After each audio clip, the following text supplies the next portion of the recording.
Hi, how are you? Are you thinking of downsizing your home? Think about these things first. Let's get into the video.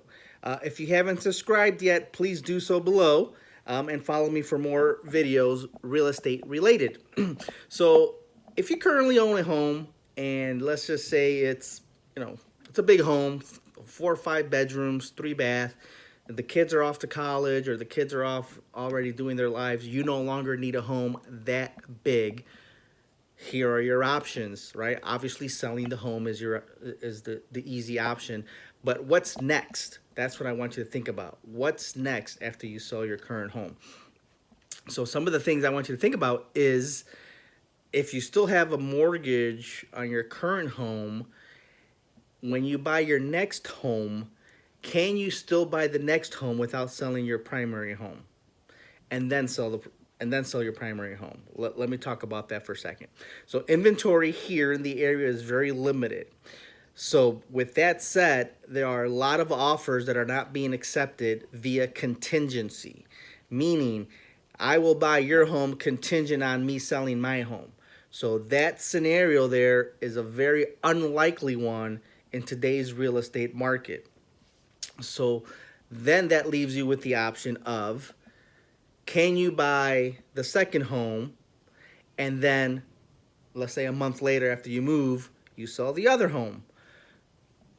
We don't know. You'd have to get some more information from a loan officer to determine if financially that is something that you could do. But if you can do that, that is the most ideal option for you. One, you could compete and put an offer on a home non-contingent.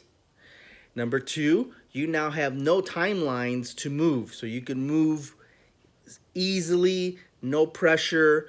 And once you're moved out of the home that we're selling, then we could just clean it up and get it ready for sale, right? And you could transition slowly. You're not under the gun and under a calendar saying that, by Friday it's got to be clean, et cetera, et cetera, et cetera. And then all that pressure, all that stress that you put on yourself to do that. So again, do you still have a mortgage on your home, right? And then let's just pretend you do not have a mortgage on your home. I would still say, in my professional opinion, you still should buy a home not contingent, move peacefully, then sell the home. And then at that time, you could modify the current loan. And we could talk about that later, but that's a whole different video of what those options look like for you. But a loan officer certainly would have to be involved so that they could explain what those options are for you, right?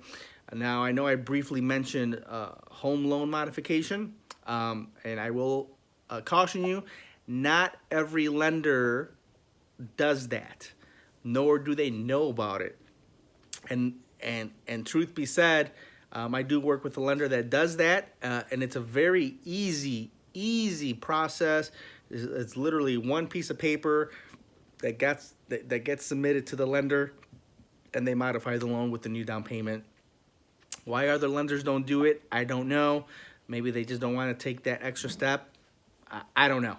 But just keep that in mind. You may speak to a loan officer, talk to them about a loan modification, and they're not going to know what they're talking about. They're not even going to know because they don't do them at all.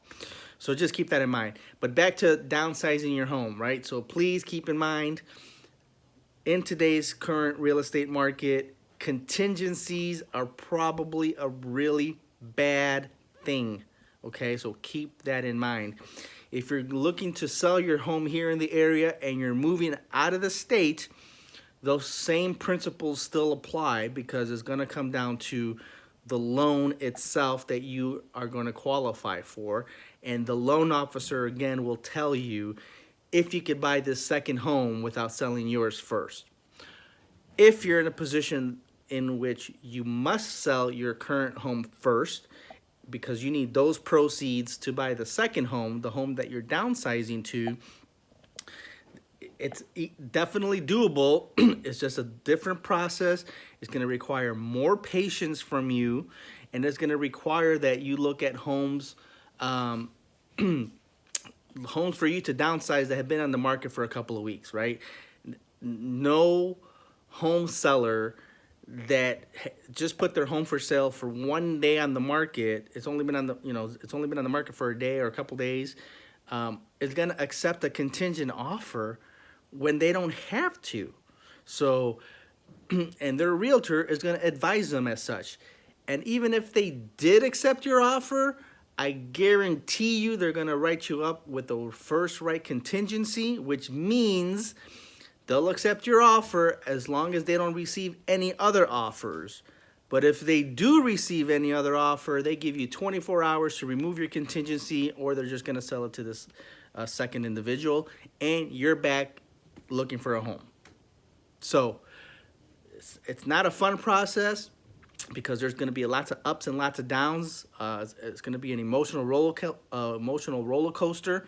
So that's why it's the most ideal to put a competitive offer, especially on a home that's new to the market, non-contingent, if you want to be competitive. Again, even if they accepted your offer, they're going to put you on a first right contingency, and you're probably going to miss out on that offer because the likelihood that they receive a second offer is very high. Probably 9 out of 10 times they're going to receive another offer. So this is why we try to educate our clients and let them know if you're in a contingency scenario, please try and focus on homes that are for sale, that have been on the market for 3, 4, 5+ weeks, giving you the opportunity for them to accept a contingent offer. So I know that's a lot of information, and every situation is a little different. What I shared in this video is just one example of how it could play out based on if you have a mortgage or don't have a mortgage, and what those options look like for you. If you have any questions, please just reach out to me. The information is below in the description. You could find my direct contact number, email. If you want to have a 5-minute phone call conversation, maybe you have some questions about your particular situation. Maybe you're curious onto what your home value is so that you could do some math and start figuring out some things on your end, which, by the way, is totally fine.